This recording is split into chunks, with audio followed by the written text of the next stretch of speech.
Hi, this is about finding the nth term of a sequence.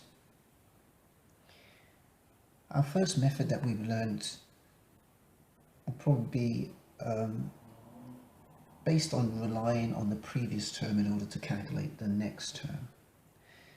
But that's a bit of a disadvantage because it might be a little awkward if you try to find the 999th term and you're only given the first 5 terms. So a more efficient rule is to have terms related to their position in the sequence. And that's how we're going to tackle the next 3 problems. So this is our sequence. We'll just create a little table.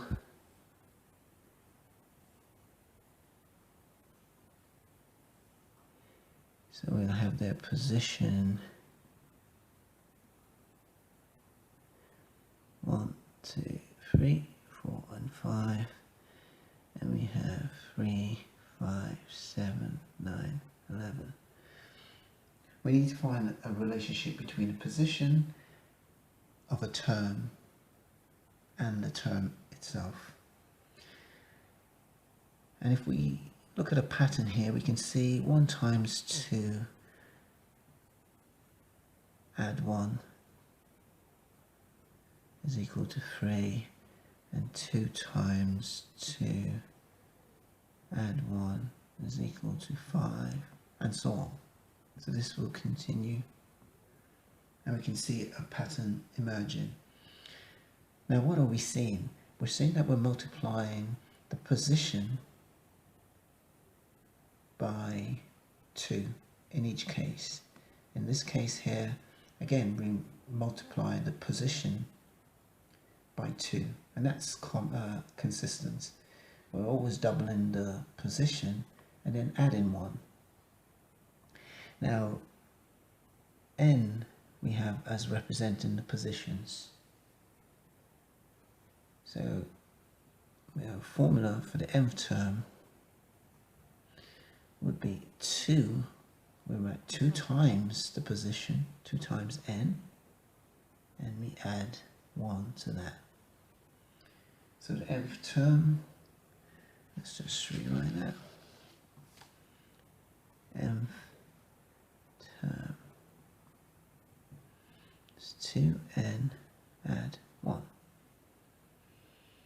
And now if you wanted to work out the 99th term, we'll just multiply 2 by 99 and add 1 to find out what that number would be in the sequence, so what that term would be in the sequence at position 99.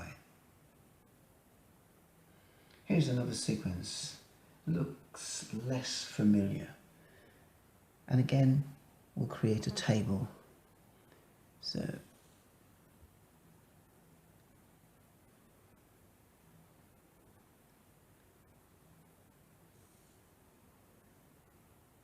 position 1, 2, 3, 4, 5.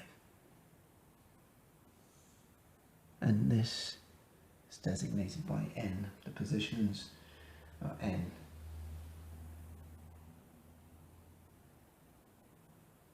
Now, let's look for patterns. We have 1 times 1, add 1 will give us our first term of 2. We have 2 times 2, add 1 will give us second term, 2 times 3, add 1 will give us, oh sorry, I made a mistake there, 3 times 3 times 3, add 1 equals to 10, 4 times 4, add 1 is equal to 17, and so on. As we can see, the position of the term is multiplied by itself. So we're squaring the position of the term and then adding 1 to it. We know the position is represented by the letter N. So our nth term is n squared. We squared the position of the term and we add 1 to it. We can check.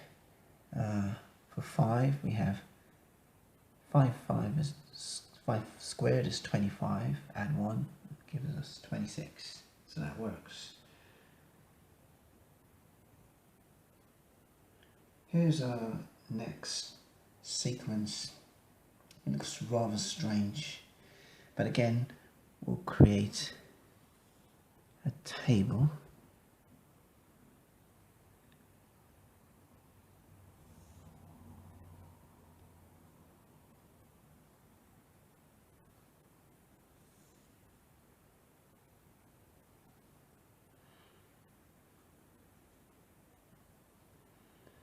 Our positions are n.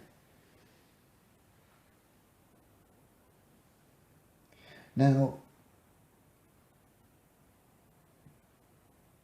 when you look across at the terms, you can see a difference of 8. So from -4 to 4 is 8, from 4 to 12 is 8, and so on. So with that, it must have an influence on your nth term. So the first guess will be to multiply 8 by the first term, and that will give us 8. And how would we get to -4? Well, if we take away 12 from that, it will give us 8 minus 12, which is -4. So that's our first term. We go again with 8, multiply by the second, or position 2, take away 12, and that gives us 4. 8 times position 3, take away 12, it gives us 12. And this looks like the pattern that we've identified.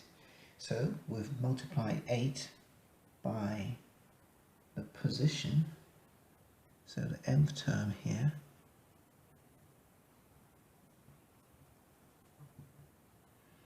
is 8 times the position, which is n,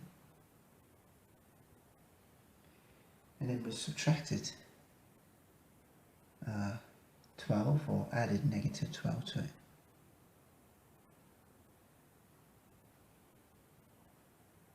Let's check it for the last term. 8 times 5, which is 40, take away 12, gives us 28. So that's a check that this nth term, 8n minus 12, is correct for this sequence of numbers. And that's it. My name is Alistair, thanks for watching this video. Any comments or questions are welcome. Please like, and also follow for more videos like this. Thank you. Bye for now.